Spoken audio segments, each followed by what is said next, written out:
गहरे जंगल के एक कोने में एक अजीब सा जानवर रहता था जिसका नाम पैंगो था।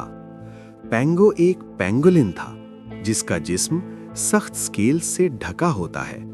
वो बोलता कम था, ज्यादातर चुप रहता था और रात को निकलकर अपना काम करता था। जंगल के दूसरे जानवर पैंगो को अजीब समझते थे। कोई कहता, ये बहुत सुस्त है। कोई बोलता, ये कभी किसी का काम नहीं आता। और कुछ हंसकर कहते, ये सिर्फ अपनी पूंछ लपेटकर छुप जाता है। पैंगो चुपचाप सब सुनता था, लेकिन जवाब कभी नहीं देता। एक दिन जंगल में कीड़े और दीमक इतनी ज्यादा हो गईं कि उन्होंने दरख्तों की जड़ों को खोखला करना शुरू कर दिया। धीरे धीरे दरख्त गिरने लगे, जानवरों के घर टूटने लगे, जंगल खतरे में था। सब जानवर घबरा गए। हाथी ने जोर लगाया, लेकिन कीड़े नहीं रुके। बंदर ने शोर मचाया, लेकिन फायदा नहीं हुआ। परिंदा उड़ा, लेकिन मसला वही का वही।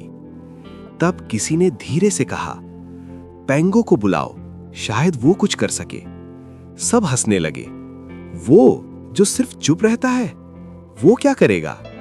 मगर मजबूरी थी, इसलिए पैंगो को बुलाया गया। पैंगो ने कुछ नहीं कहा, बस जंगल के अंदर चला गया। रात भर पैंगो ने काम किया। अपनी लंबी जबान से उसने हजारों दीमक और कीड़े खा लिए। जहां जहां मसला था, वहां वहां सफाई होती चली गई। सुबह हुई, जंगल फिर से महफूज था।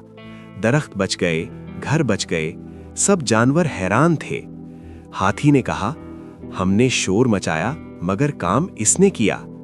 बंदर शर्मिंदा होकर बोला, हमने हंसकर इसे छोटा समझा। पैंगो ने बस इतना कहा, हर किसी का तरीका अलग होता है।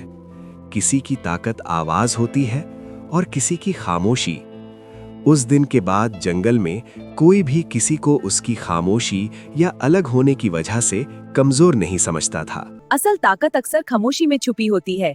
अगर आपको ये स्टोरी पसंद आई तो लाइक और शेयर करना मत भूलना।